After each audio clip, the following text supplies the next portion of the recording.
And L.A. County is expected to issue an order later this week requiring proof of vaccinations if Californians want to enter certain kinds of businesses. Those businesses include indoor bars, wineries, breweries, as well as nightclubs and lounges. Customers reportedly must have their first dose of their vaccination by October 7th, the second dose by November 4th. Fox 11 out of L.A. tweeted that the order will also apply to outdoor mega events such as Dodgers, Rams, and Chargers games. For those that are not vaccinated, well, they will need to show proof of a negative COVID test within 72 hours of the event that they are attending. And rapper Nicki Minaj said she will not be returning to Twitter, claiming the social media platform suspended her following tweets about COVID-19 and lacking proof of vaccination to attend the Met Gala. Fans and celebrities slammed her for wanting to do more research after learning someone close to her had a negative experience after getting the shot. In her explanation tweet, she said, "So just pray and make sure you're comfortable with your decision and not bullied." Last night, Tucker Carlson weighed in on the story. But it's not anything to do with the physical effect of the vaccine that makes our political class mad. It's the last part of Nicki Minaj's tweet that enrages them. The part where she says you should pray on it, make the decision yourself like a free human being, and, quote, don't be bullied. So our media and public health officials didn't like this because they make their livings bullying people. So they couldn't let it stand. Nicki Minaj shared Carlson's response with a bullseye emoji to her 22 million followers. Greg, back to you. Way to go, Nikki. Upwards of 8,000 migrants are being held in a camp below the international bridge that connects Del Rio, Texas with Acuña, Mexico. Here's the port of the call that was posted on Facebook by Mayor of Del Rio, Texas. The administration, I've been trying for the last 48 hours to get communications with the Department of Homeland Security. As you can see behind me right now, we have up to 4,000 individuals that have crossed over the Rio Grande, with another 20,000 en route to the city of Del Rio. Victory News asked Valverde County Sheriff Joe Frank Martinez if there was any relief in sight, and he told us no. The camp was once home to hundreds, but now the immigrant surge has pushed it to 8,000, and estimates reveal up to 20,000 more are on the way. Sheriff Martinez says the migrants are mostly Haitians, with some Venezuelans and probably some Cubans. And a related story from the Washington Times, the Department of Homeland Security Inspector General shared a report on illegal immigrants and COVID safety. The news is not good.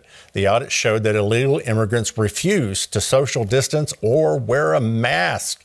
In addition, the Biden administration is rarely using a pandemic border expulsion tool, which has led to greater risk of COVID among Border Patrol agents and American citizens. All right, let's bring in nationally syndicated columnist, author, and Victory News contributor, Star Parker. Star, they won't social distance when they're coming in to America or wear a mask or get a vaccine. We got a problem. I wouldn't blame them. I'm not going to blame them for not socially distancing, because the messages, the missed messages out of this administration and the CDC and the Dr. Fauci's team and the pharmaceuticals have confused a lot of people, gotten a lot of people afraid.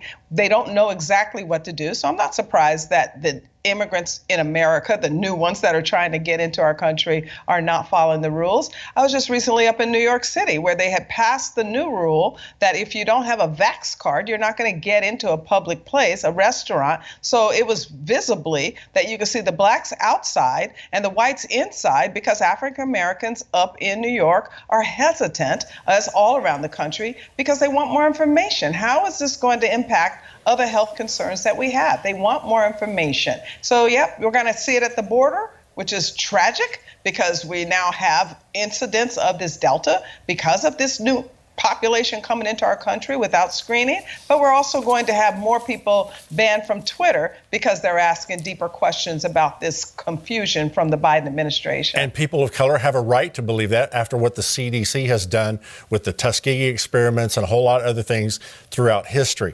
That's exactly But wait, I want to go through some of those things, because people keep going back to Tuskegee, and then the left keeps saying, well, that was a long time ago, even though it was in the 70s, so we all are familiar with it. But after after that point, don't forget, in the 90s, we saw then Governor Bill Clinton going into the prisons, getting tainted blood from prisoners that had HIV in them, that had hepatitis C in them, and then selling it on the marketplace. The Canadians are still dealing with the implications of that.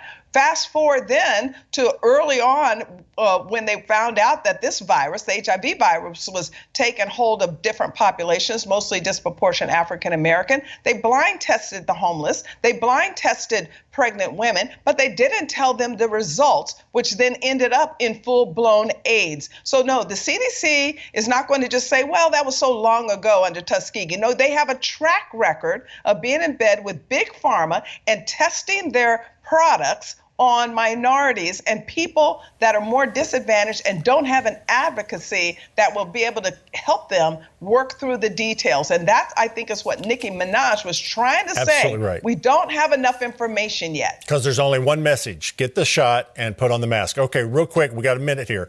3.5 trillion spending bill. Is it going to pass, and what's in it? Well, we're still fighting that, even here at curepolicy.org. No, we're trying to make sure we can do everything we can to fight it. Everything is in it. Everything in it is in it, and it will transform America. Every single place that a progressive can say, let's transform America into some type of totalitarian utopia, is in this bill.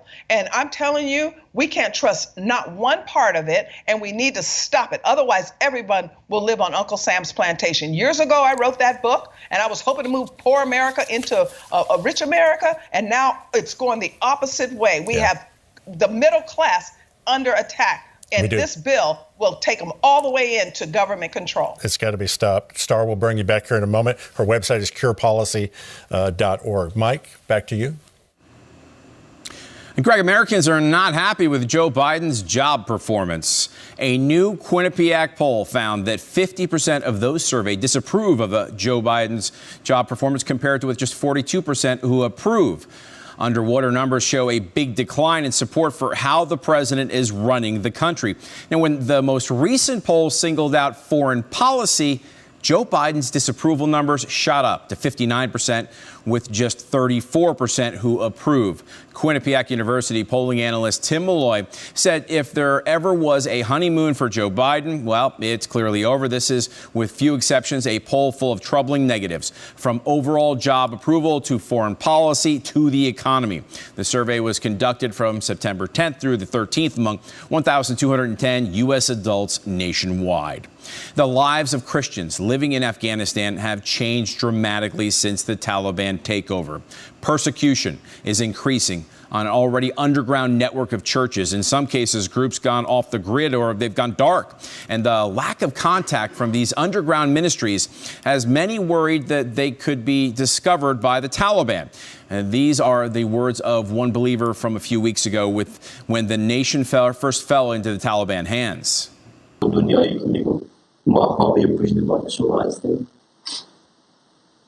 بدترین شرایط و سخت‌ترین شرایط مردم افغانستان رو تنها گذاشتن رفتن.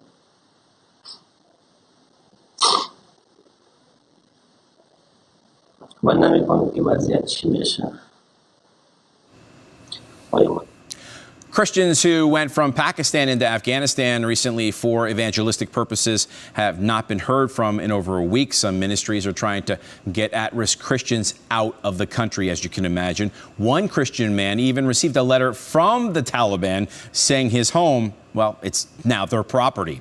Estimates of Christians in Afghanistan range from anywhere from 8,000 to 12,000, with almost all being Muslim converts. Greg, back to you.